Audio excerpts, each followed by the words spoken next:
Hey how's it going? It's been a bit of time since my last upload, but I have indeed been working on some projects, and this time I decided to turn Yakuza into a Game Boy game. Firstly, a very brief introduction as to what exactly Yakuza is. Aside from Yakuza being one of my favorite game franchises, Yakuza is a game that blends cinematic storytelling, dynamic and flashy action combat, and so much more. Honestly, if you clicked on this video, you probably already heard of Yakuza, and if you haven't, I implore you to at least check it out. I've played pretty much every single release, including the latest entry being 8 or Infinite Wealth, which I definitely have not been playing instead of working on this project that I started way before the game even came out, but regardless, why am I even doing this? Firstly, I wanted to make another fan game. I think fan games are one of the best ways you can demonstrate how much you love a series, and I genuinely love Yakuza. Secondly, I wanted to make another Game Boy game. I legitimately love working with strict limitations when designing games, and sticking to the Game Boy's rules is super fun. What I mean by this is I simply won't be slapping a Game Boy border on some pixelated gameplay, but I'm going to be doing it properly. And no matter how janky it may be, it'll 100% be a game that can run on legit hardware. Anyways, so how exactly am I going to make a proper Yakuza game for the Game Boy? The answer to this is GB Studio. For those of you who don't know what GB Studio is, it's an awesome free application that allows you to make real Game Boy games. I'll obviously be going into more detail about how it works, but if you watch this video fully and would like to see a more detailed introduction to GB Studio, check out this video. In it, I document my first time using GB Studio to turn an old university project of mine into a Game Boy game. Check it out if you want. So with that, let's talk about how I even began the daunting process of making a Yakuza game for the Game Boy, starting with combat. Combat in the Yakuza series is easily my favorite aspect of the games. If you haven't seen it before, it's basically hand-to-hand combat cranked up to 1000 in terms of how flashy and fun it is. Alongside this, the game focuses a lot on the environment and enemies around you, especially with these things known as heat actions. Basically, you can build up what is known as heat, which allows you to execute these devastating finishing moves. In addition to this, in some games you can unleash what is known as Extreme Heat Mode, which allows you to amplify all of your attacks and go all out on enemies. So, how do I take a combat system as complex as your average Yakuza brawler game and get it to work on a Game Boy? Let's talk about simplification. So, if it isn't obvious already, if I am working with the Game Boy's actual limitations, I can't just recreate all of Yakuza's combat system. Firstly, the Game Boy is very limited in terms of controls in comparison to your average modern controller. So, this is my idea that I came up with in terms of controls. You'll be able to move left and right using the D-pad. Pressing down would allow you to block. By pressing A, you're able to unleash your rush combo, and by pressing B, you'd be able to use your heat. It's super simple, but I think if you simplify Yakuza's battle system down, you'd eventually reach something like this. Secondly, let's chat about memory. The Game Boy is super limited in terms of its memory, and as such, every scene in GB Studio has a unique sprite tile limit, meaning that only so many unique sprites could be used in the scene. This means that if I were to use more complex and larger sprites, I would have to be careful of how many tiles I use. So with that, let me show you Kiryu's sprites. Firstly, this is a sort of beta sprite that I used to see how big it would be on an actual Game Boy screen. I wanted to get a sense of how large I should make the sprites, so in the end I went with around 32 pixels by 48. As this would look large enough on a Game Boy screen to still be recognizable, and it would allow me to fit an enemy sprite with the same proportions as well. So next up, I began making his proper sprites, which I basically took by making each body part on a separate layer, and using some reference images, I was able to create a idle, walking, blocking, and punching animation. With Kiryu's animations made, I had to get these into GB Studio, and immediately I ran into a problem. With all these animations in one sprite sheet, I was way over the unique sprite tile limit, and initially I thought I was screwed at this point. However, after a good thinking session, I thought of a way to get around this pesky limit. My idea here was to utilize sprite sheet swapping. This means taking Kiryu's massive sprite sheet and separating it into smaller, more manageable ones. Then, I can basically swap out a sprite sheet at any point for another one, which bypasses the tile limit as the game basically unloads the previous sprite sheet and it loads in the desired one. However, as you can see here with Kiryu's punching, by having this implemented, it creates a very noticeable flicker whenever a new animation is played or called. Mind you, it's not the end of the world as it was working as intended, however, I thought of another genius way to bypass this. Introducing Temp Kiryu. Temp Kiryu is a sprite that is one single frame, loaded at the start of the scene and is stored off the screen. Then, Temp Kiryu is set to show at the player's position right before a sprite sheet change happens, and afterwards it's immediately sent back to the void once the change is over. This is what gets rid of the flickering effect. So with that out of the way, let's discuss how I implemented heat. I decided early on I wasn't even going to attempt to do heat actions because of how cinematic those typically end up being, and with how limited the Game Boy is, I felt like it was going to be a massive headache to implement. So, I decided on implementing Extreme Heat Mode. As mentioned earlier, Extreme Heat Mode amplifies all your basic attacks, and typically gives you a cool looking heat aura. To save on time and memory, I basically made Extreme Heat Mode a palette swap. Once you press B with enough heat, a little heat icon and sound would play, and Kiryu would become red, giving you the cue that you're in Extreme Heat Mode. Then after a set period of time, you would flicker a bit to signify that time is almost up, and then the palette would be restored to the original one. Next up, I got tired of having a blank background, so I went ahead and made a proper one, specifically of Popo. For those who don't know, Popo is this notorious convenience store chain that is in pretty much every Yakuza game, and I felt like this game would be incomplete without it. Anyways, after this, I added the UI to the game.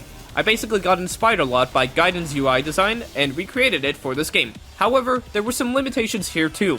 So with the Game Boy, it can only render 10 sprite tiles per line, if that makes any sense. And the health bar itself is 10 tiles. So, how did I get the dragon icon there as well? Well actually, it's part of the background. Background tiles do not count towards the overall unique sprite tile limit, so by making it a part of the background, I can have a health bar with 10 points or tiles. Alrighty, so with the combat system in place, it's time to actually get it working with real enemies. So firstly, I sprited up an enemy using a lot of Kiryu as a base, just with a different head honestly. Then to get the enemy to work, I did a lot of the same things as mentioned before. And specifically for the enemy, I made it so that if you were within a certain range of it, it would simply punch you. Then, I made a super simple walking script for the enemy that makes it move between two locations. Alongside this, to show that you were punched, your palette would swap for a brief second as well. And with that, I had an enemy in the game. Mind you, hit detection is a bit tricky to get exactly precise, so it might feel slightly off, but I tried my best given the limitations at hand. Oh also, I went ahead and made it so that when the enemy's HP is fully depleted, it places a dead body that flickers just like in classic arcade games. Next up, I had to think of what to add next in terms of gameplay progression. I wanted to add a boss to the game, and the first one that came to my mind was Kuze. When I was first introduced to Yakuza a few years ago through some friends, I was a bit hesitant to try the games out.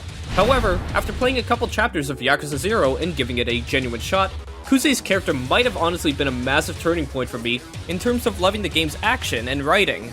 And I can pinpoint one of these exact moments. In Yakuza 0, you eventually end up in a sewer at some point, and while running through it, out of nowhere comes Kuze on a motorcycle, carrying a pipe, and he just kind of beats the hell out of Kiryu. He then gives this super badass speech about how he's the type of guy to never give up as long as he's alive, with his theme building up in the background, and then BAM! You're right into a boss battle. This here was one of my first holy this is peak fiction moments, and I wanted to pay homage to this in Game Boy form. So to do so, I firstly went ahead and made Kuze Sprite, which again is just heavily modified from Kiryu, just with a different body and stance. Then I went ahead and made the sewer background and slapped that into GB Studio.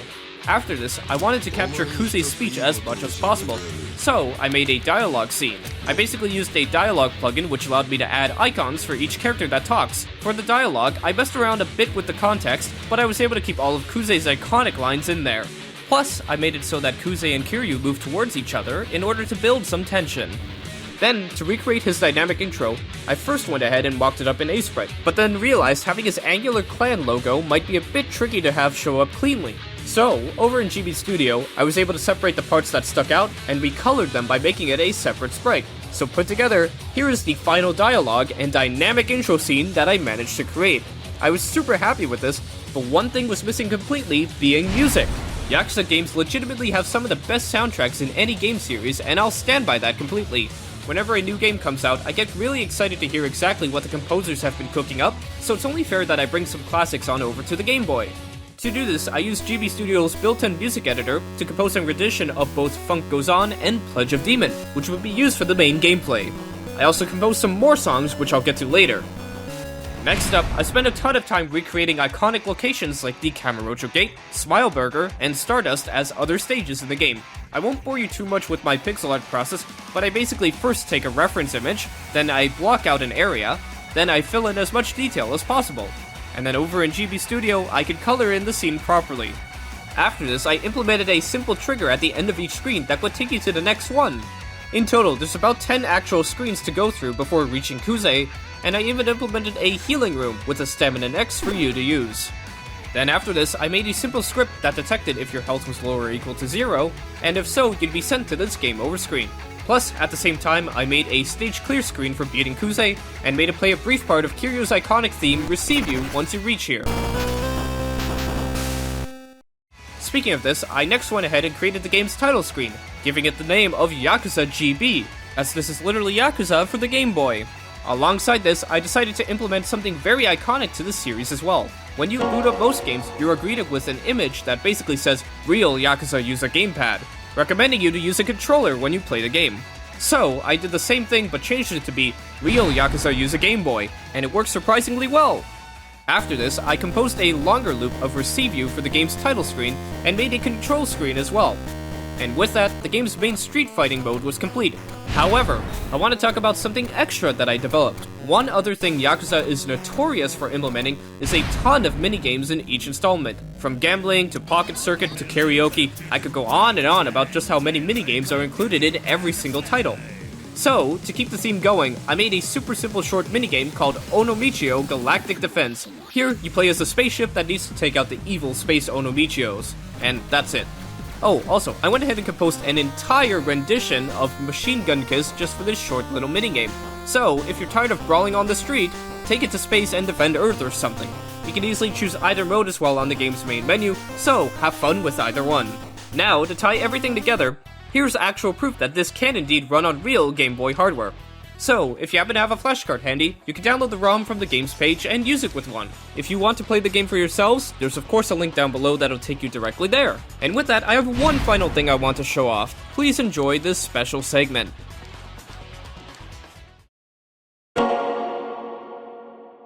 Hey you! Do you want to be like a dragon? Well, take it to the streets in Yakuza GB, the newest action brawling sensation of 2024. Take on the role of legendary Kazuma Kiryu and utilize your legendary dragon fighting style to take out your opponents brutally and stylishly. Navigate through the famous Kamurocho, taking on anyone who dares to question the dragon of Dojima. You better be ready to take on everyone and prove that you're a real Yakuza. Getting beat down pretty badly? Don't just stand there. Feel the heat by unleashing extreme heat mode and give those punks what they deserve. I'm not gonna sugarcoat it. Don't miss out on the best bang for your buck. Download Yakuza GB, available for free on itch.io today. And remember, real Yakuza use a Game Boy.